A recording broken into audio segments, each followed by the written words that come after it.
a revelation. Ancient manuscripts contain evidence of Planet 9 Nibiru, claim scientists. The Bayeux Tapestry is one of the earliest examples of government propaganda. The Tapestry of Bayeux, scenes 32 and 33, because this is a very huge and very long tapestry. It commemorates Halley's Comet. In scene 33, Harold is in his Westminster Palace. Scene 32 are men standing staring at Halley's Comet, and scene 33, Harold at Westminster Palace. And this is a tapestry dating back from the decade of 1070 AD. Amazing.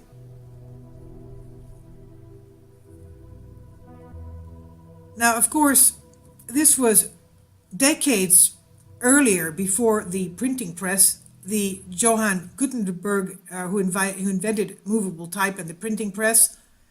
So up to that time, people didn't have too much of a very good way of printing things and presenting it to people. One good way of passing on the news was through paintings and tapestries. Among the famous dates in history, a few years prior to 1492, when Columbus discovered America, it's no coincidence. Up until a few decades earlier, Gutenberg invented the movable type, and it was difficult for events of great importance to be described to wide audiences. And the victors, of course, who won history, wrote about history and shaped the outcome of history. Doesn't mean that we know all the truth. Nevertheless, this is one of the evidences that we have concerning something strange going on. Now, the Queen's University of Belfast is launching exhibition exploring into the Anglo-Saxons' knowledge, the British Isles' knowledge of the skies. Researchers from Queen's University in Belfast launched a new interactive exhibition, and they're exploring the Anglo-Saxon understanding of the cosmos, the universe, cosmology of the Middle Ages, and whether it may provide further clues on the whereabouts of the hypothetical Planet 9, Nibiru, Planet X, Wormwood, so on. Planet 9, Planet 10, whatever. It's got various names, as we all know. The exhibition, entitled Marveling at the Skies, Comets Through the Eyes of the Anglo-Saxons, will be taking place at the Ulster Museum in Belfast until Sunday, June 3rd of this year. It's part of a cross-disciplinary research project, quote, Before and After Halley, Medieval Visions of Modern Science, end quote, and it's led by Dr. Marilina Cesario from the School of Fine Arts, English and Languages, together with Dr. Pedro Lacerda from the School of Maths and Physics at Queen's University in Belfast. This project research has been selected to be presented in London as well at the first British Academy Summer Festival a few days later, 21st to 23rd of June of 2018. It will be one of the best funded research projects in the UK, and part of the exhibition will be showcased at this festival. Combining records of comets from Anglo-Saxon sources with contemporary images of comets from NASA, the New York Times, and the Northern Ireland Amateur Astronomy Society, NIAAS.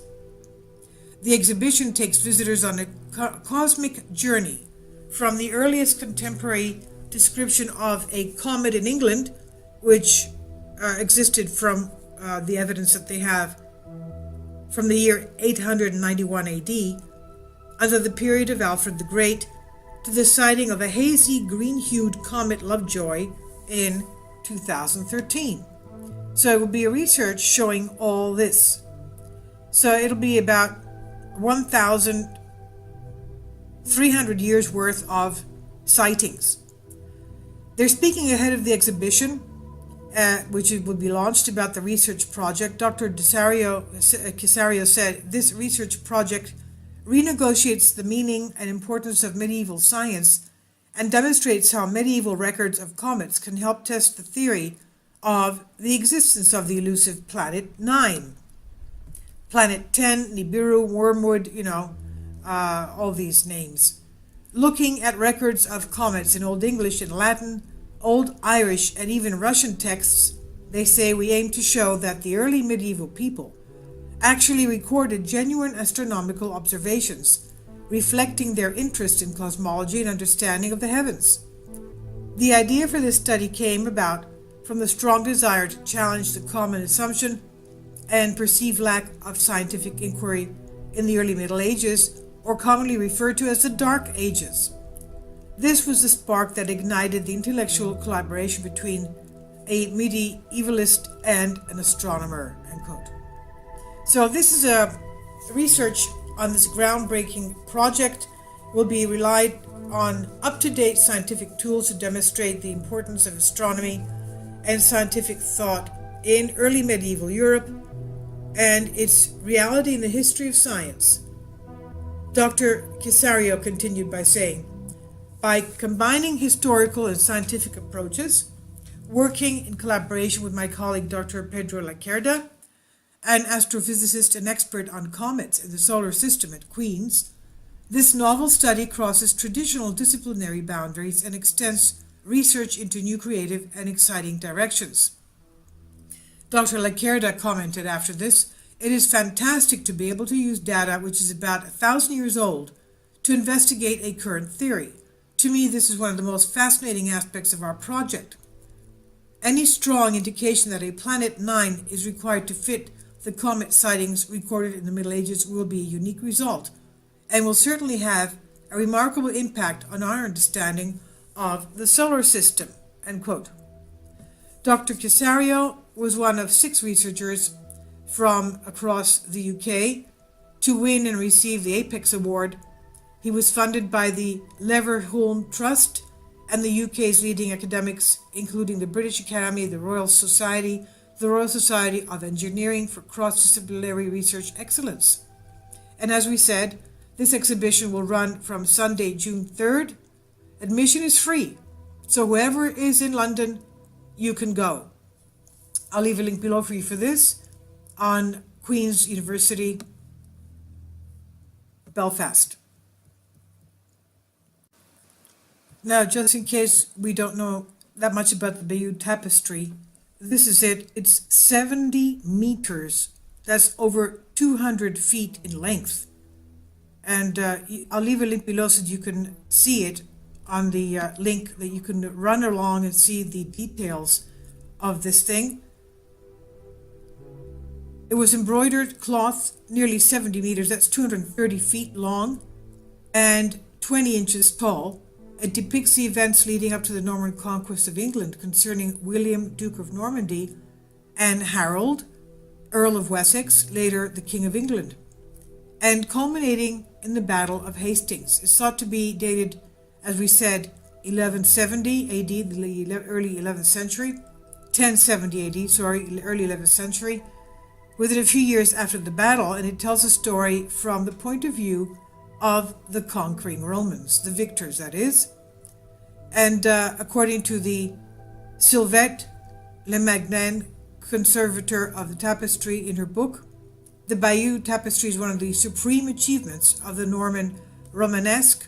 Its survival, almost intact over 9 centuries, is little short of miraculous. That's because, of course, it was preserved until the 19th century at Bayeux Cathedral, which was the home of the tapestry in the Middle Ages until the beginning of the 19th century. The earliest known written reference to the tapestry is 1476 at the inventory of the Bayeux Cathedral, but its origins have been the subject of much speculation and controversy.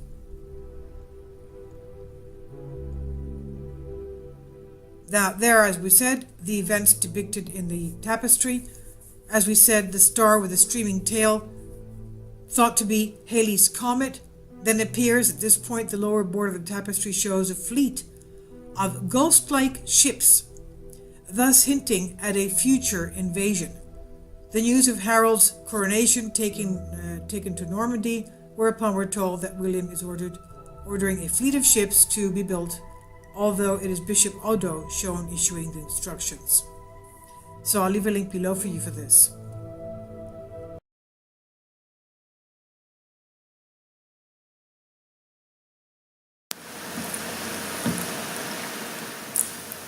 If you'd like to join me on my Patreon account, you will hear content not covered by mainstream media. These riveting stories will be based on my research, and I will state my opinions and give my personal insight on diverse and controversial subjects and world events not covered by mainstream media, and not supported by YouTube guidelines. So whatever I have on my Patreon, most of those will not be on my YouTube channel. Please consider becoming a member today. More of the most significant and important videos will be on my Patreon channel. Your support helps me to continue my research and keeps this YouTube channel alive. And we depend on your support, your generous charity, because we help economically challenged families here in Athens, Greece, in Kapota, and we also help the young generation with university tuition and the community around our church. Thank you.